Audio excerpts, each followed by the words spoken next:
যেদিনকে নিরামিষ খাবো সেদিনকে তোকে খেতে হবে। হ্যাঁ, ও নিরামিষও খেতে ভালোবাসে। ও কি খেতে ভালোবাসে না বলে? ওর তো কোনো ঝামেলা নেই। ও দেখছো বলছে যে আমার তো কোনো ঝামেলা নেই, আমাকে করলা দিলে করলাও খেয়ে নি আমি।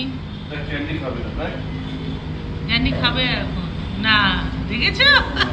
আমি জানি তো ক্যান্ডি খাবে না। ক্যান্ডি চিকেনের মানে গন্ধ থাকবে না ওই জিনিস। ভদ্র ছিল দেখো। ও ভদ্রই গো, কেন বলছো ওকে? দাও হ্যাঁ, খাওয়ার জন্য সব করে। আমার রাজার বেটা। আরেকজন পেছনে গিয়ে বসে গেছে, ওকে আবার আবার রিকোয়েস্ট করো একটুখানি। ক্যান্ডি আয়, আয় এটা খাবি, আয় আয়। এটা এটা আলু কত? ওটা ঘি কারালা ভাজা,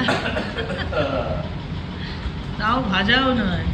এই তুই খুব মানে মুখরোচক তোর খাবার খেতে হয় না রে, হ্যাঁ ক্যান্ডো? মানে ভালো মন্দ হবে, টেস্টি খাবার হবে, তবেই ক্যান্ডি মুখে তুলবে।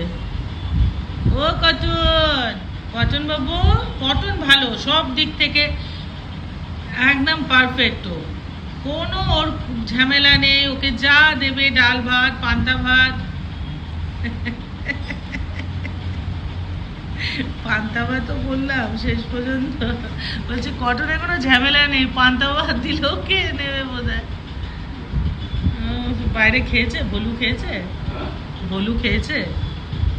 বলুকে দিয়েছি বাবা, বলুর আলাদা অ্যাটিটিউড।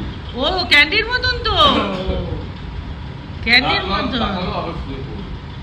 না, আসলে ঘুমের মধ্যে আছে বোধহয়।